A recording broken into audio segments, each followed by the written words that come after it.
Who have you noticed kind of throughout spring practices, other than yourself maybe, the guy, other guys on the line that have really made some steps? Honestly, I think everyone has. I mean, from practice 1 to practice 15 today, it's pretty special what we have going on. I mean, there's going to be 3 or 4 guys rotating each position. So with that depth, I mean, we'll be fresh, all 4 quarters each game. So that's probably the biggest thing, is just everyone that's going to be able to play and contribute to the team. Can you talk about some of the differences that you've seen from practice 1 to practice 15? I guess my guy Lawrence Marshall, he was struggling. He's going to be a redshirt freshman coming with a new defense, and he's blossomed. I mean, I think he had a sack today. Probably a couple tackles too as well. And it's just exciting to see that even the younger guys are learning the defense and buying into what Coach Durkin and Coach Harbaugh have been saying to us. What's your impression of the secondary? Guys, last question. I'm sorry. How the secondary is performing? I think we had 2 picks today on the blue side, so I mean that's big. Blake being the senior that he is, been playing for the last 4 or 5 years, I think has helped out a lot. Just the leadership that he brings. Jared Wilson, obviously Jabril Peppers, Jordan Lewis. So I think everyone's contributing and everyone's buying into what Coach Durkin's been saying.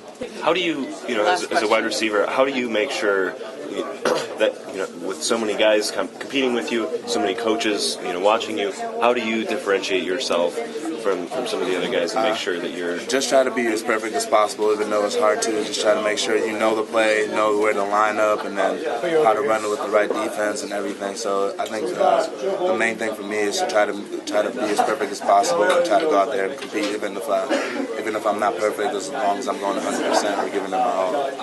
Obviously, it's not the same defense as last year.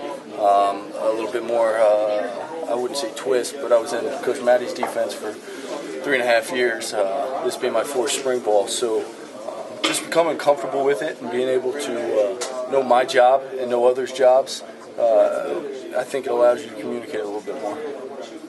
Were you able to kind of assess what the defense did altogether, because you guys are split up today, and you kind of get an impression of what everybody did or just what you guys did on your team? I mean, I think you look at, I don't know exactly how many turnovers we had today, maybe 4. You guys can correct me if I'm wrong. That might be more than we had all last year, and I think that's saying something big. I mean, the whole point of the game is to outscore your opponent and not let them score. So the more we get the ball back for the offense, or if we score ourselves, then I think we're doing something right. So I'd say overall the defense, if we're playing very base schemes and base calls, I think we played pretty well.